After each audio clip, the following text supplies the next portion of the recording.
समर्थ श्रीराम. भाग 29. डॉक्टरकडे पेशंट्स जातात. सुरुवातीला काही औषधोपचार केल्यानंतर डॉक्टर त्यांना काही दिवसांनी फॉलोअपला बोलावतात. त्यांच्या तब्येतीत काही सुधारणा आहे किंवा कसं हे पाहिलं जातं. अगदी तसंच इथेही साधकांनी साधन केलं, उपासना केली की त्याचे परिणाम कालांतराने त्या साधकावर दिसू लागतात किंवा अपेक्षित असतात. इथे आपणच आपला फॉलोअप घेतला तर कळतं. काय कळतं? नंबर 1 की मला माझ्या कामनांवर, इच्छांवर नियंत्रण ठेवता येतंय का? काही गोष्टी गरज नसताना मी घेत होते, खरेदी करत होते, काही इच्छा होत्या, त्याला नियंत्रण आलंय का? आणि नंबर 2, मला माझ्या मनासारख्या गोष्टी घडत नाहीयेत तरी पहिल्यासारखाच राग येतोय का?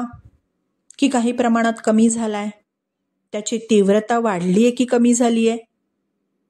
आणि यामध्ये जर सकारात्मक बदल असेल, काम क्रोधावर हळूहळू नियंत्रण मिळवण्यामध्ये यश येत असेल, तर आपली प्रगती नक्कीच होतीये. हा एक अभ्यास आहे.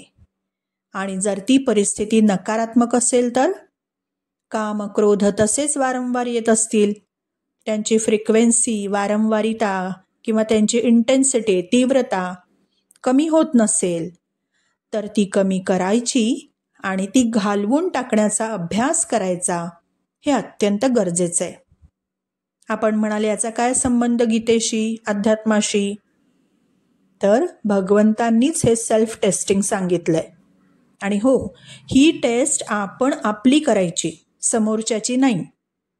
काम करायचं ते स्वतःवर. थंडी वाजली तर बंडी लोकांना घालून चालत नाही ना.